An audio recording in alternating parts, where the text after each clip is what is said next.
नमस्कार मित्रांनो, आजचा व्हिडिओ स्त्रियांविषयी आहे। या व्हिडिओमधून तुम्हाला स्त्रियांच्या रहस्याविषयी सांगणार आहे। जर तुम्ही हे समजून घेतलं तर तुम्ही स्त्रियांना देखील नक्कीच समजून घ्याल आणि जर तुम्ही पुरुष असाल तर हा व्हिडिओ नक्की ऐका। मित्रांनो, स्त्रियांचे पण काही रहस्य असतात ज्याला माहिती करून घेणं, समजून घेणं एवढं सोपं नाही। म्हणून आपण एका स्टोरीच्या माध्यमातून आपण समजून घेऊया। मित्रांनो, एकदा एक महात्मा आणि त्यांचा शिष्य गावात भिक्षा मागायला गेले होते। जेव्हा हे गावातील पहिल्या दरवाजावर भिक्षा मागायला गेले तेव्हा त्यांना लगेचच भिक्षा मिळाली। पुढे गेल्यावर दुसरं घर आलं आणि त्या घरी पण त्यांना लगेचच भिक्षा मिळाली। तिथं त्यांना एक स्त्री दिसली। ती मातीने भरलेले मळके कपडे सहित पळत चालली होती। तिची अवस्था ठीक नव्हती, नाहीतर असं म्हणू शकता ती मानसिक अवस्था तिची ठीक नव्हती।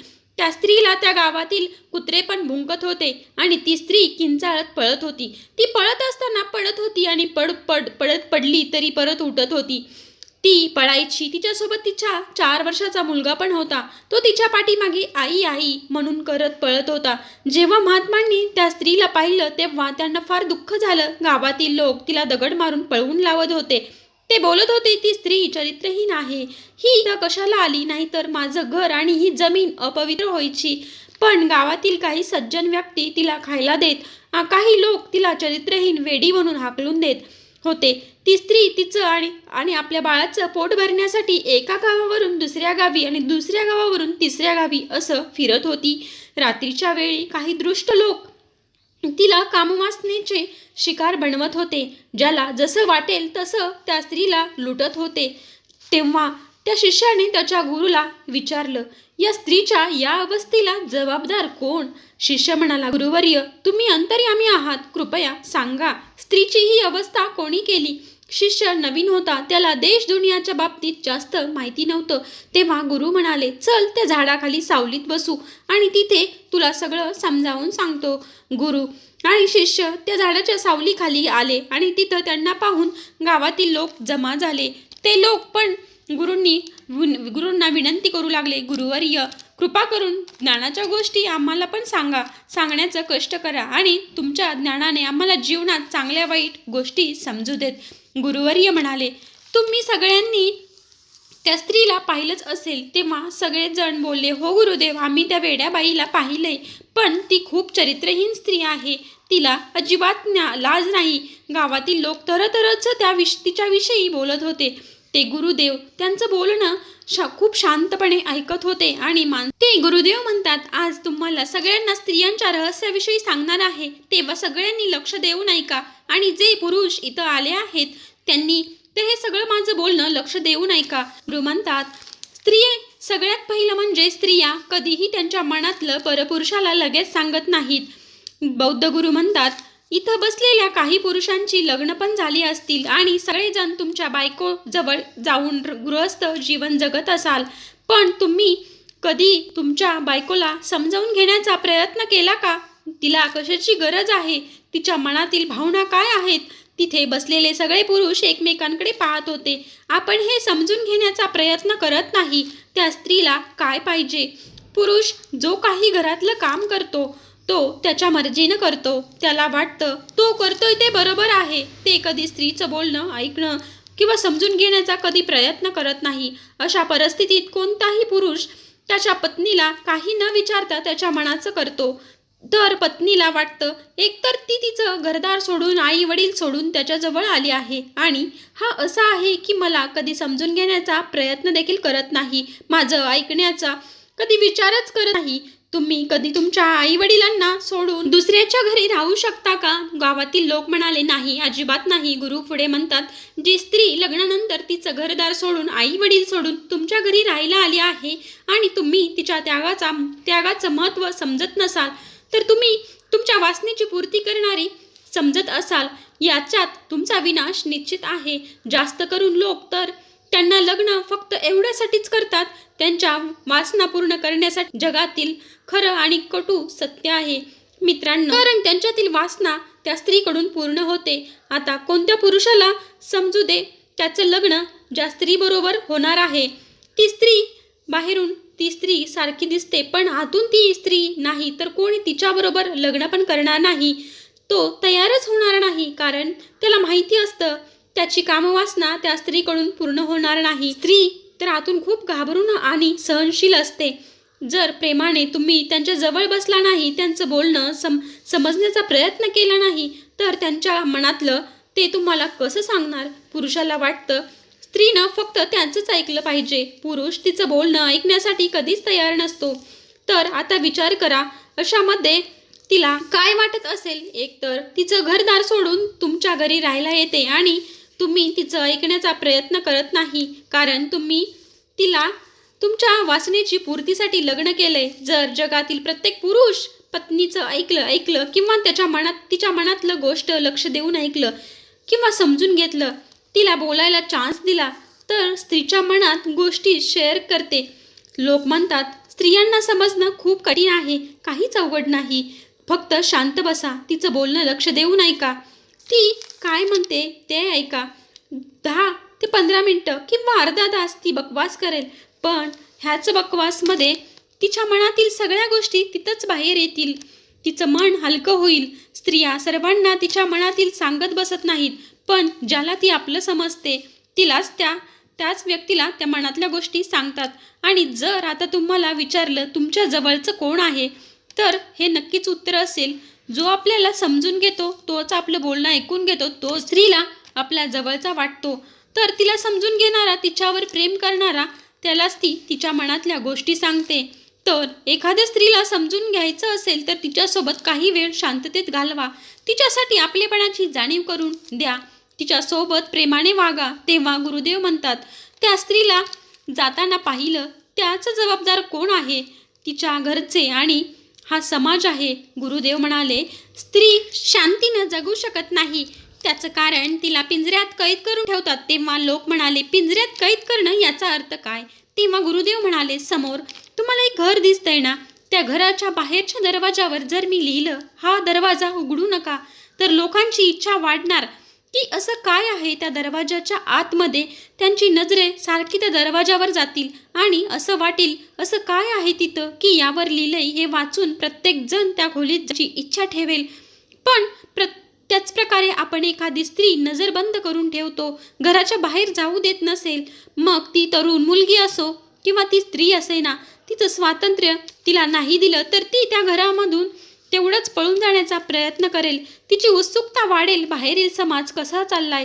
ती घरात दिसेल पण तिचं लक्ष बाहेर असेल, तिची उत्सुकता बाहेरच जास्त दिसेल. ज्या स्त्रियांना घरात कैद करून ठेवलं, तेवढीच त्या स्त्रियांना बाहेरच्या जगाची उत्सुकता वाढते. अर्थात आपल्या शरीराने घरात दिसेल पण तिचं मन बाहेर विचलित होतं. पण जेव्हा तिला चान्स मिळेल तेव्हा ती घरातून पळून जाण्याचा नक्कीच प्रयत्न करेल. तेव्हा असं म्हणू नका, माझी मुलगी, माझी सून घरातून पळून गेली, याच्यात तिचा काही दोष नाही. दोष तर त्यांच्या घरच्यांचा आहे, त्या समाजाचा आहे, ज्यांनी तिला बांधून ठेवले. तिला स्वातंत्र्य द्यायला सुरू करा. गुरु म्हणाले, तिसरी गोष्ट म्हणजे प्रत्येक पुरुषाने स्त्रियाला समजून घेतलं पाहिजे. प्रत्येक पुरुषाने स्त्रियांच्या कपड्यावर तर्कवितर्क करतात. काहींच्या मते स्त्रियांनी पूर्ण कपडे घातले पाहिजे, शरीर पूर्ण झाकेल असे कपडे घालावे. तेव्हा गुरुदेव म्हणाले, जो पण पुरुष असं बोलतो त्याच्या आतील कामवासना तेवढीच वाढलेली असते. त्याला भीती आहे की स्त्रीचं शरीर थोडं दिसलं तर त्याच्या आत बसलेल्या कामवासनेचा राक्षस जागा होतो आणि जेव्हा त्याची कामवासना जागी होईल ते पाऊल उचलू शकतो. हे लक्षात ठेवा मित्रांनो, हे जेवढं पण लोक असतात ते स्त्रियांच्या त्यांच्या स्वातंत्र्यावर जास्त बोलतात. याचा अर्थ हा आहे की त्यांच्या आतील कामवासनेची भीती अजूनही गेलेली नाही. लोक म्हणतात, ओरडतात, अरे ही मंदिरात असे कपडे घालून कसे आली? देव तर नाराज होईल. देव नाही नाराज होत. देव तर सगळ्यांचा पिता परमेश्वर आहे आणि आपण त्यांची मुलं. तर पिता मुला मुलींना त्याच्या कुशीत घेऊन झोपतो. देवासाठी स्त्री पुरुष सगळे एकसारखे. परमात्माच्या नजरेत पुरुष स्त्री मध्ये कोणताही भेदभाव नसतो. देवानेच हे शरीर निर्माण केलं आहे आणि शरीराचं कोणतंही अंग खराब नसतं. प्रत्येक अंगाचं त्याच्या जागेवर वेगवेगळा उपयोग असतो. हात, कान, मेंदू, प्रत्येकाचं काम वेगवेगळं आहे. पुरुष स्त्री त्यांच्या जननेंद्रियाचं पण वेगवेगळा उपयोग आहे. असं नाही की जननेंद्रिय असणं कोणता गुन्हा आहे. जर जननेंद्रिय असणं गुन्हा असता तर एवढं ही खराब गोष्ट असती तर परमात्माने हे बनवलंच नसतं. सांगायचा अर्थ हाच आहे, जो व्यक्ती जेवढं जास्त स्त्रियांवर जास्त बोलतो, त्याच्या आतील कामवासना अजूनही जागृत आहे. जो व्यक्ती कामवासनेवर विजय मिळवतो, तो स्त्रियांच्या कपड्यांवर तिच्या जननेंद्रियाशी काही अर्थ नाही. निवस्त्र स्त्री पण एखाद्या पुरुषासमोर उभी राहिली तरी काहीही होणार नाही. आकर्षण तिच्या प्रती राहणार नाही. पण काही कारण त्याने त्याच्या कामवासनेवर विजय मिळवलेला असतो. त्याने तर त्या स्त्रीचं रहस्य समजून घेतलेले आहे, अर्थात त्याने त्या स्त्रीला पूर्णपणे समजून घेतलं आहे. मग त्याला स्त्रियांच्या जननेंद्रियाशी काय घेणं देणं? मग त्या स्त्रिया पुरुषांसमोर कोणत्याही रूपात येऊ देत, मग ती कपडे घालून येऊ दे नाहीतर निवस्त्र येऊ दे, त्याला काही फरक पडत नाही, कारण ती कामवासनेवर विजय मिळवलेला असतो. पण हा समाजातील प्रपंचित लोक त्या जननेंद्रियाला एवढं घृणात्मक बनवलेलं आहे की प्रत्येक वेळी घृणामध्ये जगतात. ते सगळं त्यांच्या जननेंद्रियाला बेकार समजतात आणि हेच कारण असतं लवकरच कोणता पुरुष आपली कामवासनेवर विजय मिळवू शकत नाही. जो व्यक्ती त्याच्या कामवासनेवर विजय मिळवतो त्याला स्त्रीचे सगळे अंग एकसारखे वाटतात. जसं तिचं हात आहे तसेच तिचे जननेंद्रिय आहे. स्त्रीला पाहून त्यांची कामवासना जागृत होणार नाही. पण काही लोकांना एक भीती आहे की स्त्री कमी कपड्यांमध्ये दिसली तर त्यांच्या आतील कामवासना जागी होईल. त्यांना भीती वाटू लागते, जर मंदिरात त्यांची कामवासना जागृत झाली तर देव नाराज होतील. एक लक्षात ठेवा मित्रांनो, देव फक्त मंदिरात नसतो, परमात्मा तर प्रत्येक जागेवर आहे. मग ती कामवासना मंदिरात जागृत हो नाहीतर बाहेर. परमात्मा फक्त मंदिरातच नाही बसून राहत, त्याच्यासाठी सगळा संसार त्याचा आहे. आणि जो पुरुष स्त्रियांपासून जेवढा लांब पळतो याचा अर्थ त्याच्या आतील कामवासना तेवढी जास्त त्याला परेशान करत असते आणि हे स्पष्ट आहे. मित्रांनो, जी गोष्ट ज्याला जेवढी जास्त परेशान करते तेवढंच त्या गोष्टीपासून लांब पळतो. वास्तवमध्ये जेव्हा तुम्ही स्त्रियांकडून घेरलेला असो अथवा नसो, तुमच्यासाठी सगळं सारखं असतं. म्हणून सर्वात महत्त्वाचं हे आहे, अशा लोकांना स्त्रियांना पाहायचा दृष्टिकोन बदलला पाहिजे. ज्या घरात स्त्रिया आहेत, तरुण मुलं मुली सगळे सोबत राहतात, अशा घरात आक्रमक आणि बलात्कारी पुरुष जन्म नाहीत घेणार, कारण त्यांनी स्त्रियांना समजून घेतलेलं असतं. जेवढे पण पुरुष ब्रह्मचर्याचं पालन करण्यासाठी मोठमोठ्या शक्ती खातात, याचा अर्थ आतील कामवासना जास्त आहे. म्हणूनच कोणी ब्रह्मचर्याची पालन करण्याचा का प्रयत्न करेल?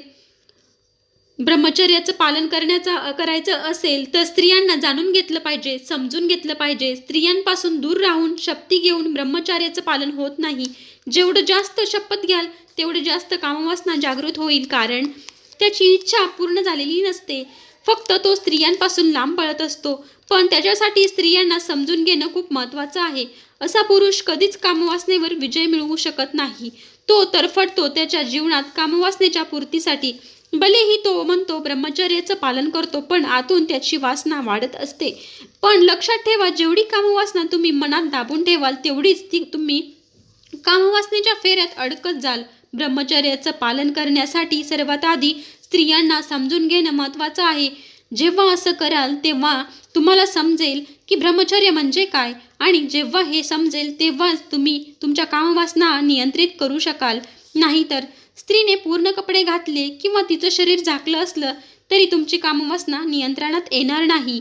जेव्हा तुमचं लग्न ठरतं तेव्हा तुम्ही त्या स्त्रीचा किती विचार करता, ती कशी असेल, तिचं शरीर कसं असेल. जेवढं जास्त विचार कराल तेवढं तुम्ही तिच्यात बुडत जाता. तुम्ही जमिनीवर असाल तरी तुमचं मन त्या स्त्रीमध्येच अडकलेलं असतं. असं असेल तुमची ताकद तेव्हा वाढेल, तुमची उत्सुकता तुमची पत्नीविषयी संपत चालली आहे. अशा वेळी पुरुषांना त्यांची बायको चांगली वाटत नाही तर दुसऱ्याची बायको चांगली वाटते, कारण पुरुषाची उत्सुकता तिथे संपत आलेली असते. त्याची उत्सुकता त्याच्या पत्नीमध्ये राहिलेलीच नसते. त्याचं मन भरलं तेव्हा त्याला वाटतं, आता तर मी माझ्या पत्नीला पूर्ण समजून घेतलं आहे, मला ती पूर्ण माहिती झालेली आहे, तिच्या आत काय आहे, तिचा व्यवहार कसा आहे, ती कशी दिसते ते जाणं त्याच्या भावनेचा प्रश्न आहे. ज्याने चांगल्या भावनेने तिला माहिती करून समजून घेतलं, तिच्यावर मनापासून प्रेम केलं, तो दुसऱ्या स्त्रीकडे कधीही त्या भावनेनं पाहणार नाही, कारण त्याला हे माहिती आहे ही जशी स्त्री आहे तशीच ती दुसरीही स्त्री हिच्यासारखीच आहे. त्यासाठी तुम्हाला तिच्या भौतिक शरीराशी नाही तर तिच्या आत्म्याशी एकरूप व्हावं लागतं, आणि हे तुम्ही तेव्हाच करू शकाल जेव्हा तुम्हाला तिच्या भौतिक शरीराशी नाही काही घेणं देणंच नसतं. नंबर 4, बऱ्याच स्त्रिया त्यांच्या मासिक धर्म आला त्यांना घृणा वाटते. याला जबाबदार पण समाज आहे, कारण पूजापाठमध्ये मासिक धर्म आला तर तिच्याकडून ते पूजापाठ होत नाही, तिला घृणास्पद वाटतं. जेवढी जास्त स्त्री मासिक धर्माला घृणा समजते तेवढी ती अनेक आजार वाढवते. जर हे एवढं घृणास्पद असतं तर निसर्गाने हा मासिक धर्म दिलाच नसता. गुरु म्हणतात. नंबर 5, स्त्रीला सगळ्यात जास्त प्रेम आणि आधाराची गरज असते. जर तुमच्याकडून हे होत नसेल तर मित्रांनो, पुरुष जर स्त्रीच्या भौतिक शरीराशी जोडला असेल, तिच्या आत्म्याशी जोडला नसेल, त्याची उत्सुकता त्या स्त्रीविषयी कमी होते आणि तो पुरुष पुढे जाऊन एकटा राहू लागतो. तो चिडचिडा बनतो, आक्रमक बनतो, तो बायकोचं काहीच ऐकत नाही. जेव्हा असं होतं तेव्हा स्त्री शरीराने त्याच्या जवळ असते, पण मनाने तिला जो सहारा देणारा, तिच्या आत्म्याशी एकरूप होणारा तिच्या जवळ येतो, त्याच्यात ती जवळ जाते. आणि तेव्हा समाज म्हणतो स्त्रिया चरित्रहीन बनत चालल्या आहेत. असं होण्यामागे कोणाचा हात आहे? जर तुम्ही तिचं बोलणं ऐकूनच घेत नसाल तर ती तिच्या मनातलं कोणाला सांगणार? त्यामुळे स्त्री बिघडण्याचं कारण हे आहे की त्या समाजात समजून घेतलं जात नाही. पण आता स्त्रियांचा स्वभाव पण आक्रमक होत चालला आहे, हेही लक्षात ठेवा. नंबर 6, एका स्त्रीला पण स्वातंत्र्य, मान, सन्मान पाहिजे असतो. तिला बाहेरचा समाज समजून घेऊ द्या. जोपर्यंत स्त्रीला बाहेरचा समाज समजणार नाही तोपर्यंत तिचं मन बाहेरच पळत राहणार. म्हणून तिला बाहेरचं जग समजू द्या, बाहेरच्या व्यक्ती समजू द्यात, तेव्हाच ती घरात नीट राहील. नंबर 7, स्त्रीला सगळ्यात जास्त प्रेम आणि आधाराची गरज असते. तेव्हा ती लग्न करून तिच्या आईवडिलांना सोडून तिच्या नवऱ्याकडे येते आणि तुम्ही तुमच्या घरी तिचा सन्मान जर केला नाही, तर तिला समजून घेतलं नाही, तर तिला त्या घरातील व्यक्ती समजून घेणं अवघड जाते. पण समाज तर हे पाहतो ती हुंडा म्हणून काय आहे, तिच्या व्यक्तिमत्व कोणी पाहत नाही, समजून घेत नाही. ती व्यक्ती म्हणून कशी आहे तिला समजलं जात नाही. आता जी स्त्री चिखलाने भरलेले मळके कपडे घालून फिरते, तिच्या पाठीमागे तिचा 4 वर्षाचा मुलगा आहे आणि तोही तिच्या मागे पळतोय, त्याला जबाबदार कोण आहे? आणि हा समाज, तिच्या घरचे त्याला जबाबदार आहेत. ते तिला समजून घेतलं तेव्हाच ते समजून घेतलं असतं, तिच्या मनातल्या गोष्टी जाणून घेण्याचा प्रयत्न केला असता तर तिची ही दशा झाली नसते. जर समाजाने तिला समजून घेतलं असतं तर ह्या गोष्टी झाल्याच नसत्या. ह्या 7 गोष्टी लक्षात ठेवल्या तर जीवनात सगळेच सुखी राहाल. म्हणून अगोदर स्त्रियांना समजून घे का, तेव्हा गाव उठून उभं राहिलं आणि त्या गुरुंना वंदन केलं. त्या स्त्रीबद्दल जे झालं त्याविषयी सगळ्या गावकऱ्यांनी गुरूंची माफी मागितली आणि त्या स्त्रीला तिच्या घरी नेऊन सोडलं. मित्रांनो, यातून तुम्हाला नक्कीच काहीतरी शिकायला मिळालं असेल तर तुम्ही आणि तुमचं कुटुंब नेहमीच आनंदी राहो, ह्याच ईश्वरचरणी प्रार्थना. व्हिडिओ पाहिल्याबद्दल तुमचे सर्वांचे मनापासून धन्यवाद.